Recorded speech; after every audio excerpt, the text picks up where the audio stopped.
Okay, तो भाई blood line का बदला लेने आ चुके हैं केविन ओवंस, लेकिन वो अकेले बिल्कुल भी नहीं आ चुके हैं। उनका साथ निभाने आए हैं वाइपर रैंडी ऑर्टन। स्मैकडाउन के ऊपर पॉल हेमन ने कह दिया है कि रोमन रेंस किसी भी तरीके से ड्राफ्ट का पार्ट नहीं होने वाले हैं। वो फ्री एजेंट लेके घूमेंगे, यानी कि वो फ्री एजेंट रहने वाले हैं। वो स्मैकडाउन के ऊपर जा सकते हैं, एनएक्सटी के ऊपर जा सकते हैं, मंडे नाइट रॉ के ऊपर तहलका मचा सकते हैं।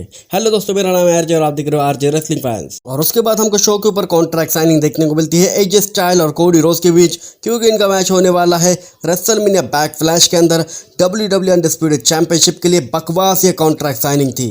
ना ही हमको इनके बीच प्रोमो वॉर देखने को मिली, ना ही इनके बीच हमको फाइट देखने को मिली। बस एज स्टाइल आते हैं, कॉन्ट्रैक्ट साइन करते हैं, थोड़ी बहुत बकवास कर देते हैं। उसके बाद कोडी रोज का वही बकवास होती है कि मैं अपनी स्टोरी को फिनिश कर चुका हूँ, मैं वही उनकी बकवास होती है। उसके बाद वो भी कॉन्ट्रैक्ट साइन कर लेते हैं। एज स्टाइल वहाँ से कल्टी काट लेते हैं और वहाँ पर कोडी रोज अपनी चैंपियनशिप को रेस कर देते हैं। उसके बाद हमको ड्राफ्ट का पहला राउंड देखने को मिलता है। प्रियंका बिलर जा चुके हैं स्मैकडाउन के अंदर, मंडे नाइट रॉ के अंदर जा चुके हैं जय उसो, कार्मेलो हेज जा चुके हैं स्मैकडाउन के अंदर, और हमारे सेट फ्रीकिंग रॉलिंस जा चुके हैं मंडे नाइट रॉ के अंदर, जो कि वो पहले मंडे नाइट रॉ के अंदर ही थे।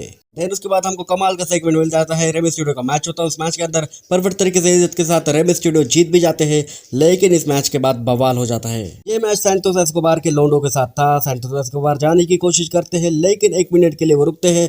वो बोलते हैं रेमी स्टूडियो को, रेमी स्टूडियो मुझे कुछ तो भी तुम्हें दिखाना है, एक बढ़िया वीडियो मुझे तुम्हें दिखाना है। और देन उसके बाद उस वीडियो के अंदर दिखाई देता है कि सेफ खाने वाला बंदा रेमी स्टूडियो के पार्टनर को तोड़ मोड़ के मरोड़ के रख देता है, बाहर जाता है। उसके बाद फिर से अंदर आता है और रेमी स्टूडियो के पार्टनर की मदद करता है। और उस रिंग के अंदर वो बंदा भी मौजूद था, यानी कि कार्लिटो हमला कर देते हैं ड्रैगन ली के ऊपर, खतरनाक वाला, और वहां से वो भाग के चले जाते हैं।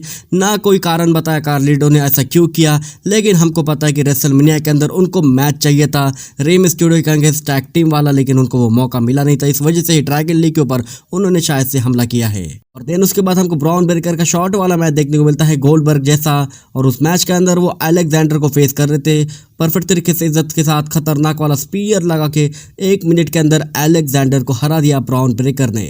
और देन उसके बाद हमको शो के ऊपर ड्राफ्ट का सेकंड राउंड देखने को मिलता है, जिसके अंदर रैंडी ऑर्टन को पिक कर लेते हैं स्मैकडाउन के ऊपर और लिव मॉर्गन को पिक कर लेते हैं रॉ के ऊपर। और देन उसके बाद नाया जाक को पिक किया जाता है स्मैकडाउन के ऊपर, और फाइनली ब्राउन ब्रेकर जा चुके हैं मंडे नाइट रॉ के अंदर। और देन उसके बाद पॉल हेमन और सोलो सिकवा का हमको खतरनाक वाला सेगमेंट देखने को मिलता है। पॉल हेमन यानी कि हमारे सोलो सिकवा गाड़ी में से आते हैं, लेकिन पॉल हेमन उनका दरवाजा बिल्कुल भी नहीं खोलते। उसके बाद सोलो सिकवा बहुत गुस्से में आते हैं, लेकिन पॉल हेमन गिड़गिड़ाने लगते हैं, पैरों की माफी लेते हैं सोलो सिकवा के। उसके बाद सोलो सिकवा बोलते हैं कि तुम रोमन रेंस का दरवाजा खोल सकते हो, लेकिन तुम मेरा दरवाजा क्यों नहीं खोल सकते गाड़ी का। और उसके बाद सोलो सिकवा रोमन रेंस के बारे में पूछते हैं कि रोमन रेंस किस शो के ऊपर ड्राफ्ट हो चुका है, तो पॉल हेमन बोलते हैं कि मुझे कुछ भी नहीं मालूम, रोमन रेंस अभी फिलहाल में फ्री एजेंट होकर घूम रहा है। और उसके बाद थोड़ा सा गुस्से में आके सोलो सिकवा बोलते हैं कि ब्लड लाइन पूरी तरीके से स्मैकडाउन के ऊपर स्टे करनी चाहिए, पूरी की पूरी लिस्ट मेरे पास होनी चाहिए थोड़ी देर के अंदर। सेगमेंट के बाद तुरंत पीछे से अटैक कर देते हैं केविन ओवेंस सोलो सिकवा और टामा टूमो के ऊपर, और अच्छी तरीके से धुलाई कर देते हैं। लेकिन ये सेगमेंट बस बैक स्टेज नहीं था, रिंग के अंदर मारते मारते लेके आते हैं केविन ओवेंस टामा टूमो को, पूरी अच्छी तरीके से धुलाई कर देते हैं। लेकिन आपको पता है कि यहाँ पर नंबर गेम्स का फायदा है।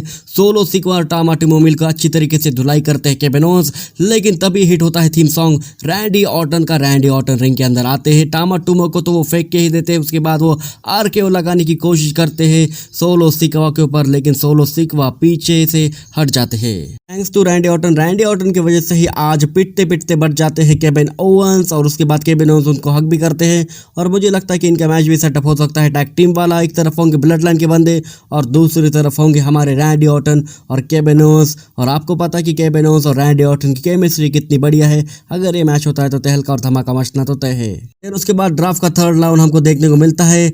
एले नाइट को पिक कर लिया है स्मैकडाउन के ऊपर, और हमारे शेमस स्टे करने वाले हैं मंडे नाइट रॉ के अंदर, banger after burger after burger. और देन उसके बाद ब्लड लाइन के पूरे बंदों को स्मैकडाउन के ऊपर स्टे किया जाता है। पॉल हेमन सोलो सिकवा टामा टूमो, और ये सोलो सिकवा के अकॉर्डिंग हो चुका है, यानी कि रोमन रेंस आने के बाद वो स्मैकडाउन के ऊपर ही आ जाने वाले हैं। स्मैकडाउन के ऊपर पिक किया जाता है आंद्राडे को, और मंडे नाइट रॉ के ऊपर पूरी की पूरी अल्फा एकेडमी को पिक किया जाता है।